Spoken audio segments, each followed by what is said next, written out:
Assalamualaikum warahmatullahi wabarakatuh. Hai sahabat LP3A, kita berjumpa kembali di dalam pertemuan kali ini untuk membahas mengenai kesetaraan GESI, yaitu gender equality dan inklusi sosial. Menarik sekali bahwa hari ini kita akan bersama dengan Ibu Nur Lailatul Masruro. Beliau adalah seorang dosen senior di Keperawatan Universitas Muhammadiyah Malang di dalam Fakultas Ilmu Kesehatan, dan beliau memiliki kepakaran di dalam bidang keperawatan gerontik atau keperawatan lansia. Jadi ikuti sahabat LP3A dan para pemerhati LP3A, kita akan berbincang-bincang ke depan dalam rangka untuk memperingati Hari Lansia tanggal 29 Mei kemarin. Tentu tidak terlambat juga ya, karena sampai kapanpun sebenarnya membicarakan topik tentang lansia ini tidak akan ada habisnya. Nah, sudah hadir di antara kita Ibu Ila. Selamat pagi, selamat sore, selamat malam, karena ini nanti YouTube itu akan disaksikan oleh pemirsa pada waktu kapanpun. Gimana kabarnya Ibu Ila? Alhamdulillah. Alhamdulillah. Jadi Ibu Ila ini saat ini juga sedang menyelesaikan studinya untuk program doktor, dan mudah-mudahan ini akan semakin menambah kepakaran beliau terkait dengan keperawatan lansia, keperawatan gerontik, istilahnya seperti itu. Baik, Bu Ila, beberapa waktu yang lalu memang sudah ada diperingati ya Hari Lansia tanggal 29 Mei. Dan kalau di dalam kami ada asosiasi yang namanya Asosiasi Pengkajian Pemberdayaan Perempuan dan Anak, dan sekarang itu programnya adalah pengarus utamaan GESI. Jadi ruang lingkupnya ternyata tidak dibatasi hanya pada kesetaraan gender saja gitu, tetapi juga diperluas, dan ini merupakan titipan negara begitu ya, titipan negara bahwa kelompok-kelompok tertentu yang dimaksud di sini adalah inklusi sosial itu juga perlu mendapatkan perhatian gitu. Nah, pada pertemuan yang lalu kita sudah membahas terkait dengan kelompok difabel. Jadi kita membahas terkait dengan infrastruktur yang pada saat ini itu sedang digalakkan, termasuk di kampus kita Universitas Muhammadiyah Malang itu juga sudah mulai difasilitasi.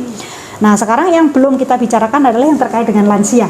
Nah, sebenarnya kita ingin tahu betul gitu ya, sebenarnya kondisi dan situasi lansia saat ini kalau di Indonesia itu seperti apa, Bu Ila? Oke. Baik, terima kasih Ibu Aini ya. Jadi memang betul tadi Bu Aini sampaikan, ketika kita bicara tentang kesehatan lansia atau lansia itu sendiri, itu memang satu topik yang tidak akan habisnya, tidak ada habisnya.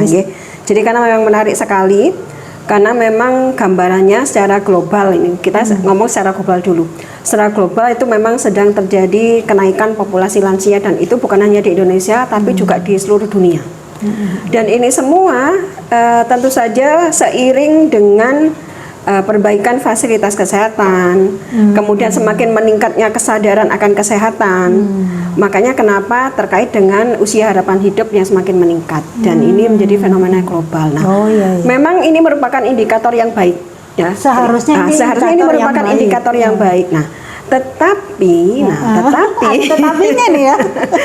Karena populasi lansia ini menarik ya, jadi di sisi lain karena termasuk kelompok yang rentan terhadap berbagai penurunan fungsi atau penyakit degeneratif. Nah, akhirnya mau tidak mau juga memberikan beban tersendiri.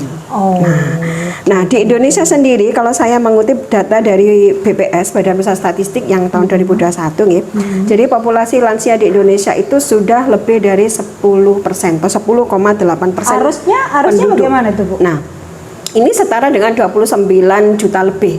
Padahal kebanyakan kalau menurut WHO ketika dia sudah lebih dari 7%, maka itu artinya struktur penduduk kita itu sudah masuk dalam aging society. Jadi artinya bahwasanya makin besarnya proporsi lansia terhadap jumlah penduduk di suatu negara.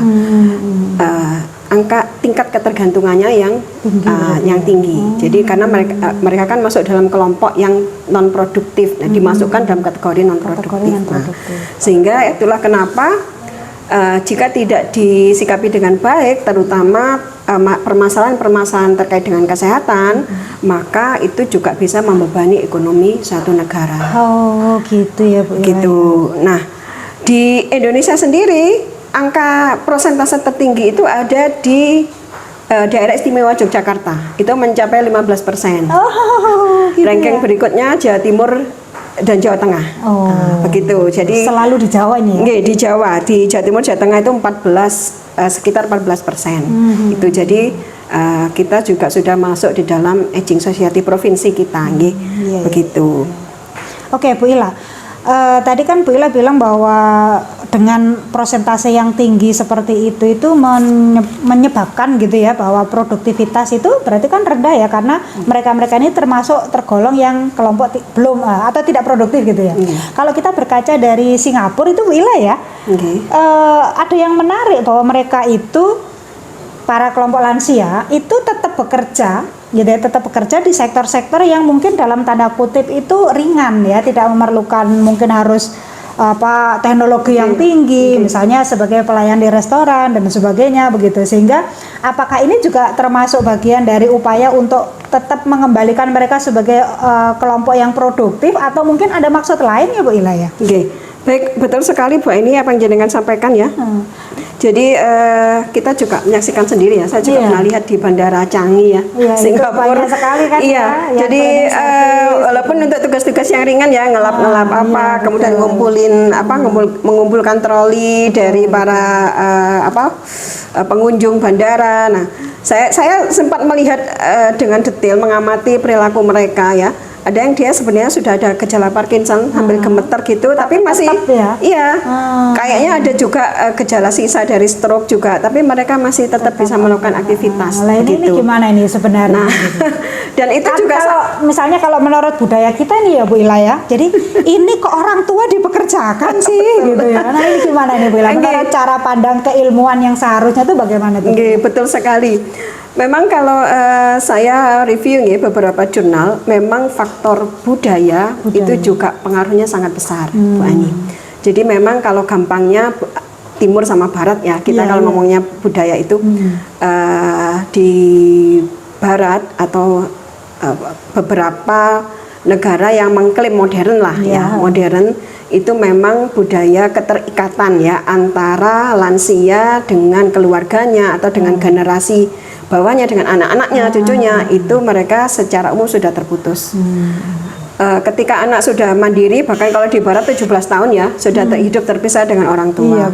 Kemudian setting tempat tinggal di apartemen itu juga semakin meningkatkan, mau nggak mau memang lansia tidak ada pilihan lain, dia harus bisa mandiri, begitu. Nah, walaupun ada plus minusnya juga. Nah, positifnya adalah mereka akan fight, berusaha untuk mandiri, berusaha untuk berjuang ya. Dan negara pun juga berusaha memfasilitasi dengan berbagai macam fasilitas long term care untuk bisa merawat mereka. Tetapi sisi lain juga kematian. Kematian di dalam kesepian ya. Jadi istilahnya seperti itu. Sendiri begitu. Ya, di Jepang itu sampai ada istilah kudokushi ya kalau nggak salah. Jadi kematian dalam kesepian. Tidak sedikit lansia yang meninggal dan tahu-tahu sudah membusuk di tempat tinggal mereka, di apartemennya ya. Karena akhirnya hari-hari terakhirnya tanpa mendapatkan perawatan yang baik, sementara mereka sudah dalam kondisi sudah tidak mampu menolong dirinya sendiri ya. Dan sudah terputus dengan keluarganya. Nah, itu makanya kenapa akhirnya kayak negara Jepang ya, kemudian negara-negara maju lain itu akhirnya mengoptimalkan long term care tadi. Kalau di Jepang kan ada rumah sakit khusus lansia. Rumah sakitnya tidak sekedar rumah sakit hanya untuk ketika sakit kemudian sehat sudah pulang, tetapi memang sepanjang sisa hidupnya memang dihabiskan di rumah sakit tersebut. Itu apa bedanya dengan kalau di Indonesia itu ada panti lansia seperti itu Bu? Nah, sebenarnya kalau dilihat dari long term care-nya kurang lebih sama. Hampir sama. Tetapi kan kalau dengan rumah sakit, artinya dia sudah siap dengan fasilitas standar rumah sakit. Sedangkan kalau di kayak panti lansia itu hanya perawatan sehari-hari begitu ya. Jadi rumah perawatan ya, rumah perawatan standar. Dan sehingga kalau misalkan butuh kondisi tertentu masih butuh rujukan ke rumah sakit, walaupun panti Wreda, panti lansia itu juga menyediakan fasilitas tenaga kesehatan juga, begitu. Oke, Bu Ila, tadi kan Bu Ila banyak menceritakan di Jepang, di negara-negara yang lain seperti itu gitu ya. Ini kalau saya lihat Bu Ila dulu itu kan juga masternya itu dari Kasetsat University ya. Ini dari Thailand ya Bu Ila ya. Kalau kondisi di Thailand ini yang sama-sama mungkin Asia, Asia Tenggara ya.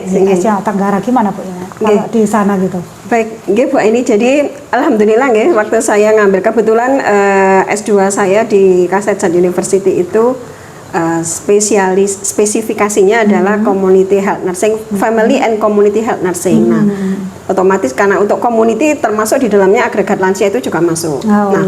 Dan pada saat kami melakukan praktek di lapangan, berkesempatan untuk belusukan dan melihat secara langsung bagaimana ya memang luar biasa Jadi di sana itu satu, health coverage-nya itu memang sudah tuntas. Jadi tuntas itu maksudnya apa? Sampai kondisi lansia, karena lansia itu kan kondisi yang sudah pasti dia selalu butuh perawatan yang tidak pernah putus. Ini mirisnya kalau di Indonesia itu lebih dari 50% lansia itu cenderung ketika sakit dia akan mengobati dirinya sendiri dengan beli obat di warung, dengan bikin jamu sendiri. Karena dianggap alawang cuma sakit begini aja. Nah, gitu ya. itu cuma juga pusing-pusing, cuma batuk-batuk. Betul ya. Nah, dan juga ada juga Bu,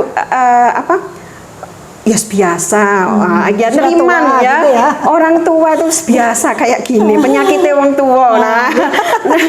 Nerimonya itu kan juga tidak lepas dari budaya. Makanya kenapa Jawa paling tinggi ya persentasenya Bu ya. Karena saking nerimanya. Orang Jawa itu nerimo gitu. Saking nerimanya ya biasa ngene iki penyakitnya wong tua. Begitu. Betul, akhirnya kan itu juga jadi doktrin ke anak-anaknya juga. Oh iya biasa penyakitnya orang tua memang begitu ya. Begitu. Semua akan mengalami ya. Iya. Nah, gimana Bu? Di Thailand sebenarnya juga masih termasuk yang jadi keluarga itu merawat lansia sedemikian rupa. Nah, tetapi yang saya lihat karena kebetulan saya kan dinasnya di puskesmasnya. Puskesmas istilah di sana itu Roposoto. Kita nyebutnya Roposoto. Nah, fasilitas puskesmas itu dia dilengkapi juga dengan fitness center gitu Bu ya. Jadi ada tempat fitnessnya, nah 3 lantai begitu. Nah, saya melihat sendiri bahwasanya membernya fitness center itu sebagian adalah lansia. Wow, gitu ya. Jadi mereka setiap sore, setiap jam-jamnya operasinya fitness center itu ya para mbah-mbah itu yang menggunakan semua fasilitas gym di situ, kemudian pakai hula hoop Bu. Itu jadi lansia rata-rata dia pakai hula hoopnya yang besar sekali itu. Itu dia masih aktif seperti itu. Aktif dan gitu itu sambil ngobrol Tapi sebentar Bu Ila. Bicara tentang fitness gitu ya, nge-gym gitu. Saya bayangannya saya langsung tergambarkan tubuhnya Deddy Corbuzier gitu ya. Nah, apakah gitu ya dengan usia yang segitu itu memang diperbolehkan gitu? Apakah ini tidak misalnya mempengaruhi kekuatan tulangnya atau bagaimana? Nah, ini gimana nih Bu Ila? Kalau mereka lebih cenderung ke aktivitas seperti itu sebenarnya malah bermanfaat atau malah justru sebenarnya berbahaya untuk tulang-tulangnya gitu? Jadi bisa jadi karena ini proses nih Bu. Jadi mereka sudah terbiasa seperti itu karena sedari muda. Nah, jadi artinya dia tidak begitu tua baru. Tidak kegiatan instan. Karena memang dia sudah terpola. Makanya kenapa ini nanti kaitannya juga dengan bagaimana generasi muda ya. Karena memang lansia yang sehat itu tidak bisa dimulai dari instan, mulai dari start umur 60 begitu masuk lansia. Tetapi memang harus dimulai dari ketika masih muda. Jadi generasi bagaimana generasi muda ini bisa mensupport kesehatan lansia dengan menjaga dirinya sendiri.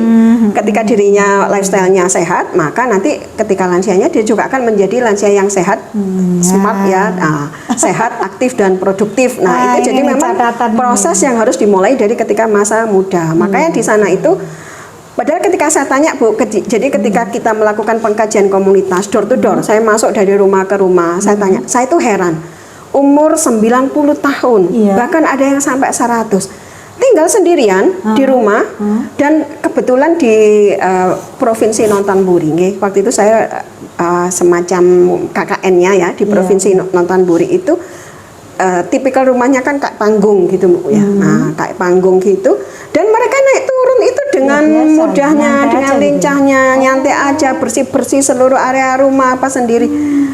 Dan ketika saya tanya umurnya berapa, rata-rata 90 tahun, 97, 90. Wah, luar biasa. Iya, 80 itu sudah biasa sekali. Sedangkan kalau di sini umur segitu sudah duduk di kursi roda. Nah, jadi kebanyakan kemudian rata-rata mereka sudah dapat semacam pensiunan dari pemerintah ya. Jadi begitu KTP-nya menunjukkan kategori elderly, lansia. Nah, itu mereka setiap bulan menerima ya semacam uang ya, dari pemerintah.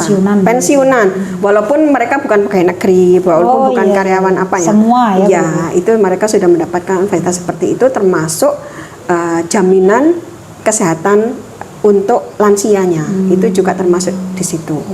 Nah, kemudian sama dengan di Indonesia, kader kesehatannya juga seperti itu, sangat proaktif kader kesehatannya. Jadi memantau dari rumah ke rumah. Makanya jadi memang untuk layanan lansia ini kalau di Indonesia sebenarnya kategori programnya sama Bu nggih. Jadi mulai dari masyarakat, masyarakat itu ada keluarga. Kalau di Indonesia ada unit keluarga dan ada kader kesehatan. Kemudian puskesmas itu dengan programnya program santun lansia. Kemudian layanan rumah sakit memberikan layanan yang terintegrasi. Jadi diharapkan mulai dari proses screening kesehatan sampai dengan nanti tuntas perawatan pengobatan untuk penyakit-penyakit tertentu. Nah, itu nanti bisa tuntas. Nah, begitu. Jadi program-program itu sebenarnya sudah jalan ya di Indonesia dan juga sudah ditunjang dengan aturan-aturan ya undang-undang dan berbagai peraturan sudah sangat mendukung. Walaupun memang kalau untuk ketercapaian target kita masih jauh begitu. Memang mungkin salah satu catatan tadi yang seperti yang disampaikan oleh Bu Ila tadi itu bahwa sehat itu bisa dimulai dari sejak muda itu tadi gitu ya barangkali ya Bu Ila ya. Sementara kita punya budaya yang berbeda sehingga fenomena kondisi lansia di Indonesia berbeda dengan ketika dari luar negeri. Makanya Bu, kalau saya berpikir sebenarnya itu juga budaya kita itu bisa menjadi semacam sumber daya Bu nggih. Karena budaya kita masih kental sekali dengan lansia itu dirawat oleh keluarganya. Bahkan sebenarnya kalau sampai nilai plus sebenarnya ya. Kalau sampai ada lansia kok dimasukkan panti jompo kan sudah langsung dibully itu sama langsung viral deh. Iya, sama netizen. Anak durhaka kok. Betul. Jadi seharusnya itu merupakan nilai plus gitu ya. Iya, harusnya nilai plus. Cuma lalu apanya ya Bu Ila yang membuat kenapa kita masih jauh ketinggalan dengan yang lain gitu ya, dengan negara yang lain? Yang jadi permasalahan adalah sisi lainnya itu adalah family burden, beban keluarga. Oh, mungkin itu. Ini yang beban keluarga ini yang akhirnya juga menjadi bahasan tersendiri. Jadi ketika kalau di ilmu di konsepnya itu kan suatu keluarga itu kan ada siklusnya gitu ya. Siklusnya benar. Mulai dari keluarga muda, kemudian punya anak satu, anaknya balita, dan itu memang menimbulkan peran-peran atau tugas-tugas yang berbeda sampai dengan terakhir ada siklus lansia.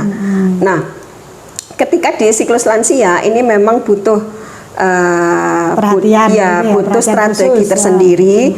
Bagaimana anak yang sudah mulai sibuk dengan dunianya, sibuk dengan pekerjaannya, sibuk dengan ngurusi anak-anaknya sendiri, dengan keluarganya sendiri, tapi dia juga bisa tetap sementara dia harus dibebani dengan mengurus orang tua. Nah, ini yang akhirnya peran yang berlebihan gitu ya, menjadi peran berlebihan atau bisa jadi juga banyak faktor nih Bu nggih. Secara finansial dia juga mungkin secara ekonomi. Iya, secara ekonomi dia nggak bisa.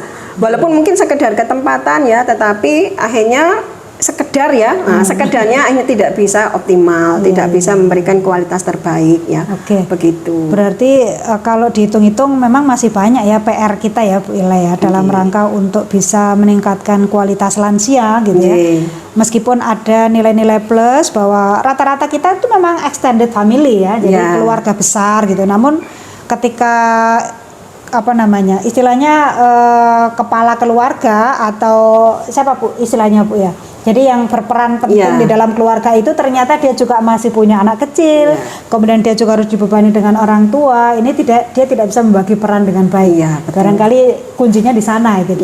Tapi lebih dari itu sebenarnya memang karena kondisi ekonomi juga sangat ini, makanya mungkin kompleks ya, mungkin apa ya yang seharusnya kita kita tingkatkan ya Bu Ila ya. Jadi kalau tanggal 29 Mei itu selalu diperingati Hari Lansia, itu barangkali itu juga untuk mengingatkan kita barangkali atau gimana sebenarnya itu Bu Ila ya? Ibu, betul. Jadi sebenarnya memang kenapa kemudian pemerintah menetapkan gitu ya, 29 Mei sebagai hari lanjut usia nasional. Ini mohon maaf karena memang mungkin kurang populer ya, tidak sepopuler hari-hari nasional yang lain. Tapi memang ini kita semua perlu tahu dan generasi kita juga perlu tahu bahwasanya kenapa 29 Mei ini dipilih, ini juga bukan semata-mata terkait dengan kesehatan lansia saja, tapi juga ada nilai penghargaan ya, apresiasi ya, dan alhamdulillah budaya kita masih sangat kental memegang unggah-ungguh ya, memegang bahwasanya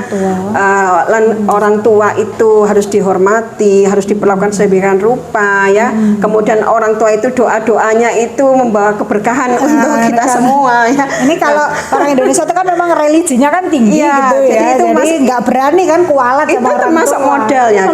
Kalau dilihat dari sejarahnya Hari Lansia, Hari Lanjut Usia Nasional, itu juga bermula dari karena 29 Mei itu adalah sidang pertamanya BPUPKI. BPUPKI jadi Badan untuk Upaya Persiapan Kemerdekaan Indonesia. Pada saat itu. Ya tahun 1945. Nah, jadi kan itu pertama kali BPUPKI sidang. Dan di dalam BPUPKI itu dipimpin oleh Dr. KRT Rajiman Widyodiningrat. Dan sampai nanti dari situ lahirlah Piagam Jakarta sehingga melahirkan filosofi ya, yang menjadi landasan dasar negara kita. Nah, itu, dan karena memang Dr. Rajiman Widyodiningrat itu adalah yang tersepuh di antara peserta sidang pada saat sidang itu ya. Jadi beliau adalah justru tokoh yang paling sepuh yang kemudian bisa memberikan masukan, memberikan yang justru dia produktif untuk bisa menggagas kemerdekaan. Jadi dan gagasannya itulah yang justru bisa menjadi fondasi kemerdekaan Indonesia ya.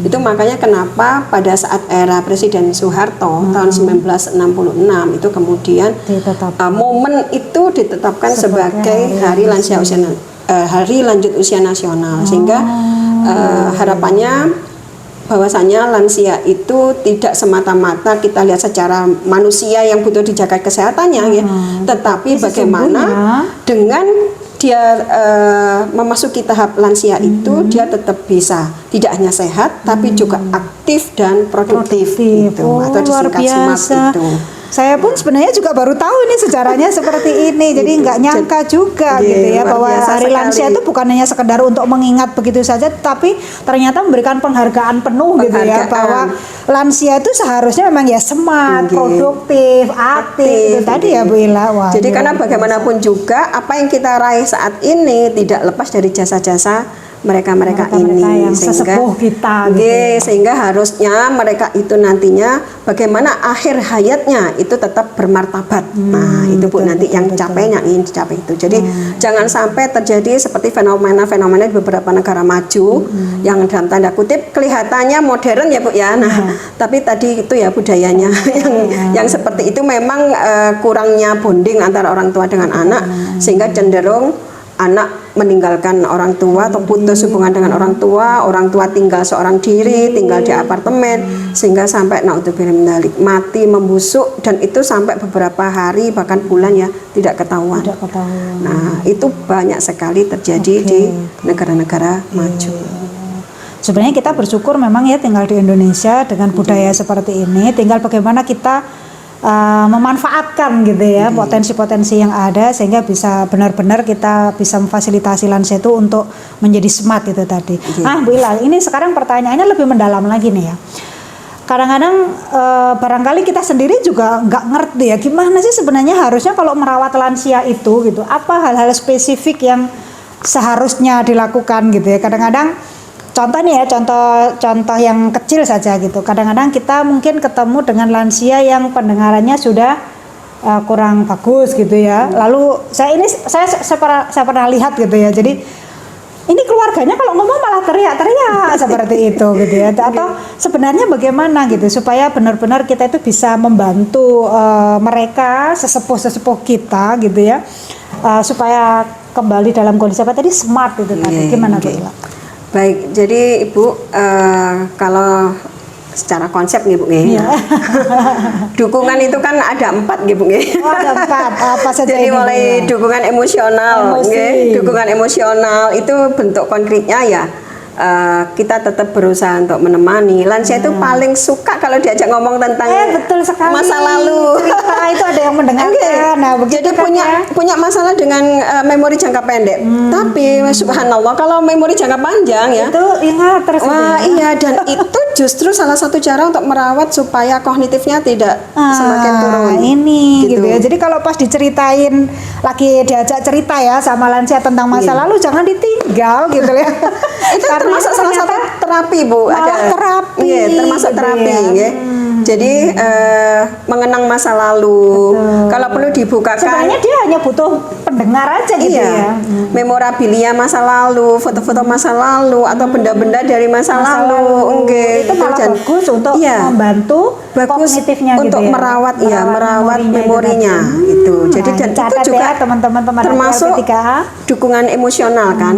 Termasuk jadi lansia dengan seperti itu dia akan merasa dihargai, dihargai. Oke. Begitu. Nah, kemudian dukungan emosional yang lain adalah juga dengan tidak melepas dari lingkungan sosial. Nah, jadi ya tetap disupport ketika mau kumpul-kumpul dengan tetangga, ikut pengajian, reuni ya, atau klub apa ya, ada klubnya lansia. Saya sering lihat yang mungkin kalau lansia yang sekarang ini ya dengan perubahan fenomena pendidikan di Indonesia sudah mulai meningkat itu ya, ini karena saya mencatat kakak saya sendiri misalnya gitu ya. Kakak saya itu umurnya juga sudah ada yang hampir 60 tahun gitu. Yang namanya aktivitasnya itu ya reuni terus gitu ya. Tapi kalau saya mengingat ibu saya dulu mungkin bukan reuni ya istilahnya ya itu tadi mungkin kumpul-kumpul arisan dan betul. Nah, itu gimana Bu Ila? Baik. Nah, itu salah satu cara untuk merawat emosionalnya. Nah, kemudian yang kedua itu adalah dukungan informasional. Nah, dukungan informasi walaupun memang secara umum lansia itu mengalami penurunan kemampuan untuk memahami informasi ya. Nah, makanya kembali lagi tergantung bagaimana cara kita mengkomunikasikannya. Iya. Kadang-kadang ada yang begini Bu Ila. Jadi kok aku gak diomongin sih kalau ada apa-apa. Nah, kayak begini ini sebenarnya malah berdampak ya justru ya. Jadi tetap juga diberikan informasi tetapi dengan cara bisa jadi sudah dikasih informasi misalnya lupa. Yang penting kan sudah dikasih tahu lupa lagi. Ya enggak apa-apa, memang harus sabar. Sabar itu juga termasuk memberi dukungan emosional gitu. Jadi ketika bicara dengan lansia menyampaikan informasi adalah lebih baik diputus, artinya gini, contohnya kalau misalkan kita berikan Pak untuk beberapa lansia yang memang dia sudah kategori kognitifnya sudah gangguan sedang ya. Nah, itu maka Bapak mari Bapak. Jadi jangan membuat kesimpulan, jangan membuat langsung kesimpulan. Jadi contohnya gini, ada beberapa lansia yang dia mengalami gangguan kognitif. Pak, ayo mandi. Nah, begitu ya. Nah, ayo mandi. Nah, ketika dia harus memikirkan mandi ya, bagaimana step by stepnya mandi. Nah, itu beberapa lansia sulit untuk menerjemahkan mandi itu step by stepnya bagaimana. Karena sudah ada penurunan kognitif. Ya, ada penurunan kognitif sehingga Pak, ayo ikut saya masuk ke kamar mandi ya. dikasih instruksi sequence ya. Nggih, bajunya dilepas Pak. Ya. Gitu ya. Bajunya dilepas, badannya diguyur. Nah, kemudian jadi kita breakdown instruksi tadi ke dalam beberapa step by step. Nah, terutama kalau kita tahu bahwasanya lansia yang sedang kita rawat ini dia mengalami gangguan kognitif. Tapi kalau misalkan masih bisa, Pak, dahar, misalkan seperti itu. Jadi cukup dengan kalimat yang singkat, jelas. Dan kalau perlu ditunjang dengan nonverbal, begitu. Ada begini. Dahar ya, dahar. Nah, makanya kayak kalender, jam dinding, apa itu juga harus di tempat-tempat yang mudah terlihat. Oh ya, ini menarik. Ini menarik Bu Ila. Jadi apa yang diceritakan Bu Ila tadi itu, ini kan menunjukkan sebenarnya bahwa bagaimana lompatan listrik gitu ya pada otak untuk membangun memori, mencerna kalimat itu memerlukan waktu gitu ya. Jadi saya kebetulan dari keperawatan anak juga begitu gitu ya. Jadi anak itu kan sedang tumbuh. Ketika kita memberikan instruksi apapun, tidak semuanya langsung bisa ditangkap dengan cerdas. Betul, gitu loading ya. Loading dulu, mengolah mikir, informasi. apa sih mandi itu? Nah, gitu. Jadi saya jadi oh ya sama ya. Makanya kembali ke anak. Nah, makanya saya juga berpikir begitu. Yang namanya lansia itu kalau filosofinya katanya ya kembali ke masa anak-anak. Dan benar anak-anak itu ketika tumbuh berkembang juga seperti itu. Makanya memerlukan kesabaran. Coba sayangnya kenapa kalau sama bayi kita sabar, kalau sama lansia sering tidak sabar gitu. Itu ada semua orang memaklumi kalau bayi memaklumi, kenapa kalau sama lansia kok enggak gitu ya. Nah, ini jadi catatan buat kita gitu ya Bu Ila ya. Dan tadi dilanjutkan tadi yang dukungan informasi. Jadi memberikan informasi, memberikan apa itu. Nah, maka itu dengan yang penting komunikasinya yang singkat, jelas, padat ya begitu. Dan kalau memang step by step, ya kalau perlu di breakdown harus di breakdown. Nah, terutama kan informasi-informasi yang terkini kadang-kadang gini, memang tantangannya adalah lansia itu kan masih ngugemi zaman dulu ya Bu ya. Jadi maksudnya gini, terbiasa dengan apa istilahnya Bu ya, mitos ya.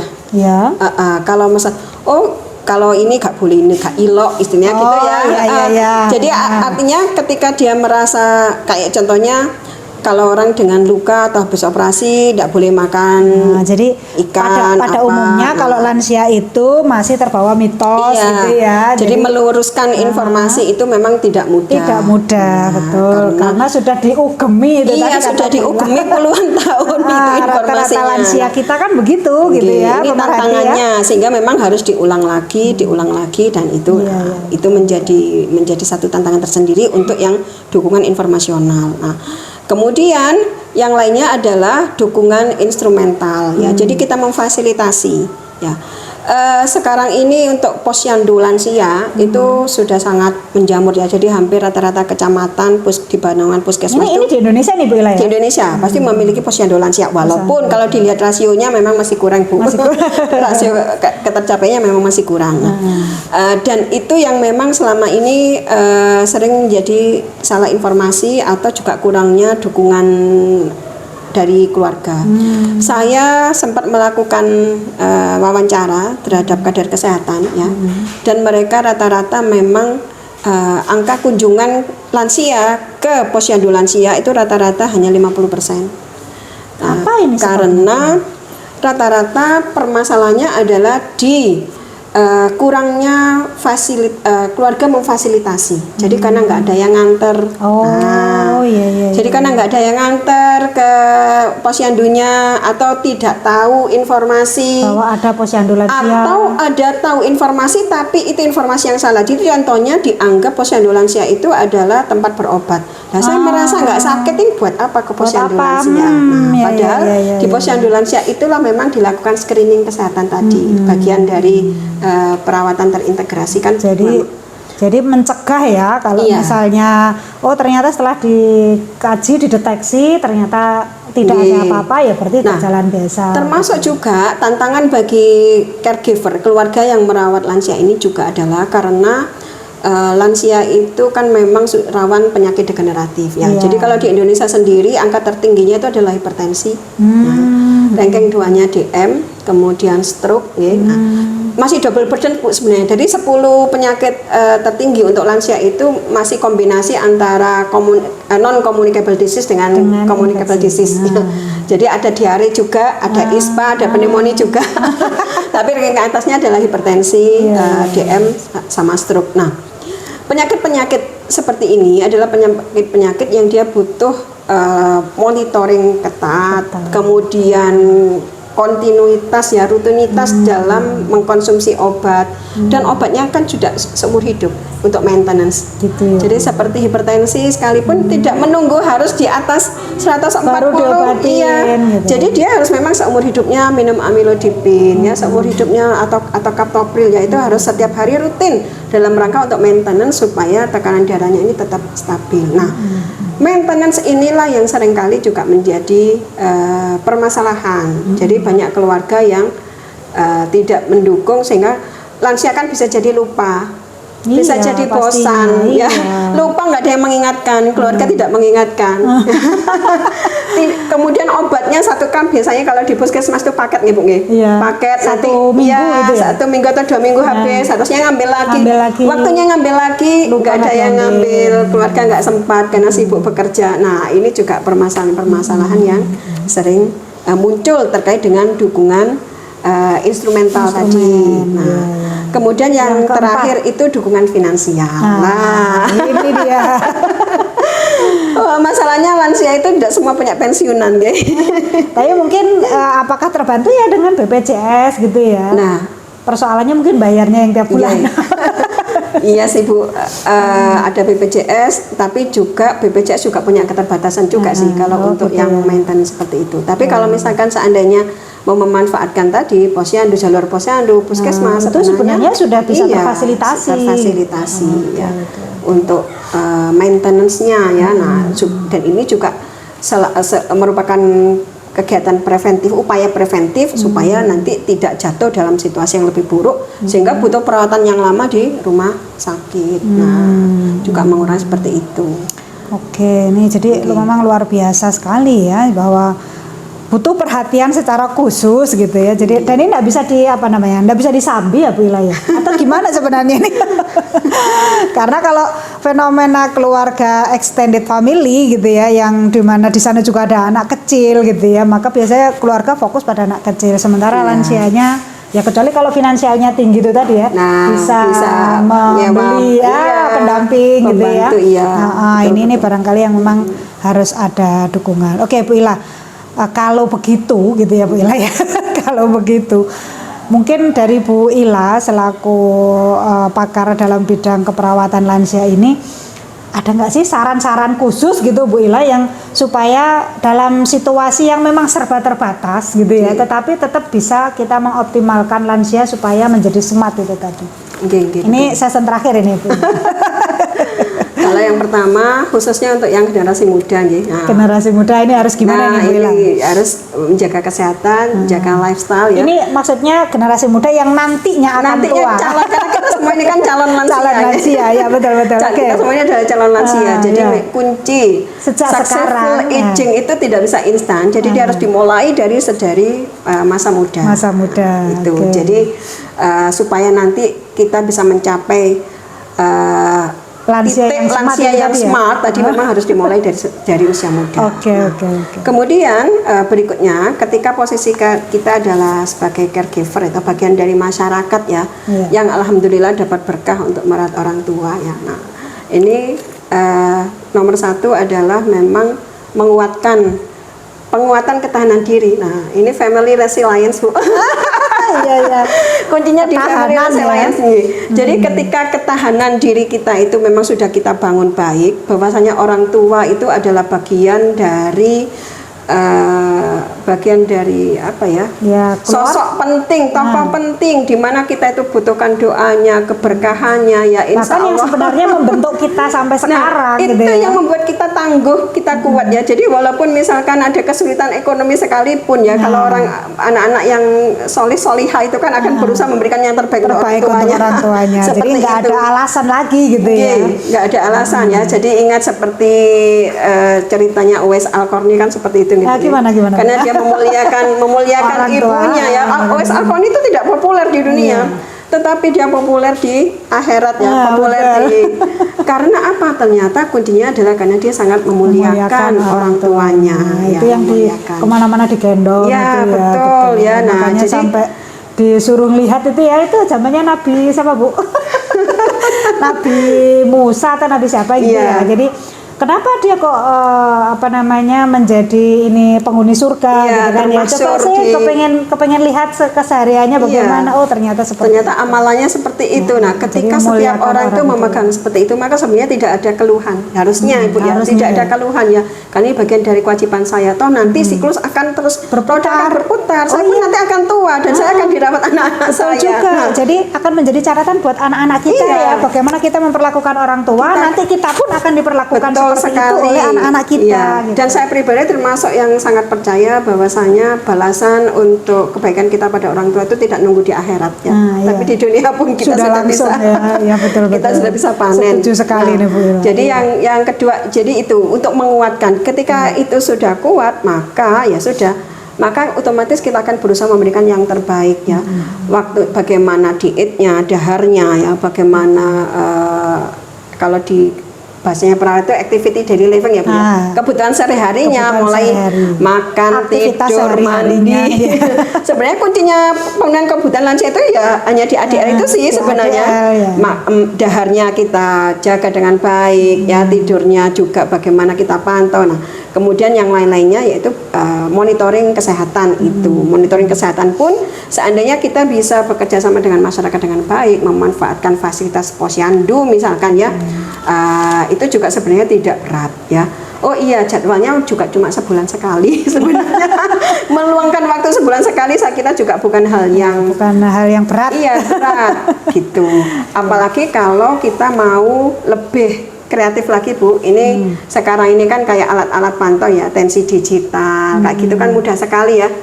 Di rumah punya bisa difasilitasi di rumah. Sewaktu-waktu tahu berapa sih tekanan darah orang tua saya, nggak harus berangkat ke puskesmas. Sehingga tahu sejak dini. Tahu sejak dini itu. Nah, Bu Ila kayaknya ada satu yang ketinggalan ya, yang saya mau tanyakan tadi. Saya pernah lihat di pemberitaan di YouTube atau di mana gitu ya, di Turki itu ada taman khusus untuk lansia gitu. Nah ini barangkali ada kaitannya nggak dengan yang dipesankan oleh Bu Ila tadi itu? Betul Bu, jadi fasilitas nih terkait dengan fasilitas instrumen berarti ya? Jadi sama juga dengan yang Bu Ani tadi di awal membuka bahwasanya ada fasilitas khusus untuk yang disable ya. Nah sebenarnya kan juga sama kebutuhannya ya. Makanya kenapa kayak lift, eskalator, apa itu kan ada yang khusus ya. Kemudian sampai toilet itu juga khusus. Nah sebenarnya lansia juga termasuk yang punya hak ya untuk memanfaatkan fasilitas yang sama dengan yang disable tadi. Begitu. Nah untuk taman ya sebenarnya di Bandung itu juga ada Bu taman lansia. Ada taman lansia. Walaupun mungkin mungkin perbedaan perawatannya Ibu ya. Perbedaan perawatannya. Jadi memang maksudnya adalah taman itu dibuat untuk mendukung fungsi sosialisasi lansia supaya ketika dia refresh, butuh tempat yang sejuk, nyaman dan bertemu dengan sesama lansianya, bisa menguatkan oh iya ternyata bukan saya seorang diri yang yang mengalami keterbatasan fisik ternyata masih banyak orang-orang lain yang juga memiliki keterbatasan yang sama. Jadi itu bisa lengkap 4 dukungan tadi itu ya, emosionalnya dapat, sosialnya dapat gitu ya, instrumen dapat gitu kan ya. Sampai kalau di luar negeri itu kan di mall-mall itu begitu masuk satu mall gitu kan berbagai macam alat bantu jalan itu sudah disediakan, mulai kursi roda atau apa itu ada bisa ngambil. Jadi kalau misalkan pas lansia ikut mau nongkrong di mall, betul. Itu juga mereka bisa keliling-keliling dengan menggunakan fasilitas. Wah ini benar-benar menginspirasi gitu ya, sesuai dengan tema kita bahwa LP3 ini harusnya memang selalu menginspirasi. Setidak-tidaknya dengan informasi yang barusan ini tadi kita bisa menginisiasi lah ya munculnya taman-taman untuk lansia gitu, karena ternyata di sana bisa membangun gitu ya, membangun mental lansia. Bahkan 4 dukungan yang tadi disebutkan oleh Bu Ila itu bisa terfasilitasi dengan adanya taman lansia itu tadi. Nah mudah-mudahan ini bisa terwujud. Bu Ila, ini sudah sesi terakhir, apakah masih ada closing yang mau disampaikan? Statementnya mungkin ada yang mau dipesankan kepada para pemerhati LP3A dan sahabat LP3A? Baik, sahabat LP3A, jadi hidup itu adalah siklus yang berputar ya. Dan kita semua adalah para calon-calon lansia. Ketika kita nantinya memperlakukan atau memberikan perhatian yang terbaik, memperhatikan lansia dengan sebaik-baiknya ya, maka itu justru kita sebenarnya sedang menyiapkan ya masa depan untuk diri kita sendiri yang juga jauh lebih baik. Nah, jadi jadikan bagian penting ini perawatan lansia menjadi bagian penting di dalam agenda Anda.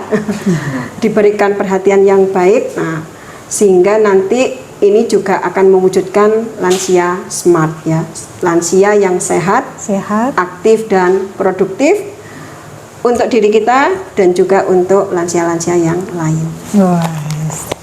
Terima kasih Bu Ila sudah meluangkan waktunya hari ini dan sudah banyak memberikan informasi dan pembelajaran buat kita. Jadi semua tergantung pada kita, bagaimana kita bisa membantu mengoptimalkan gitu ya agar lansia bisa smart itu tadi. Dan kembali kepada apa yang dipesankan oleh Bu Ila tadi, bahwa hidup itu berputar, maka suatu saat kita pun akan menjadi lansia. Apa yang kita kerjakan sekarang itu akan dicontoh pada generasi berikutnya dan kita akan memetik hasilnya di kemudian hari. Baik, itu yang bisa kami sampaikan. Sampai ketemu pada inspirasi yang akan datang. Kita akhiri bersama-sama dengan bacaan hamdalah. Alhamdulillahirabbil alamin. Assalamualaikum warahmatullahi wabarakatuh. Waalaikumsalam.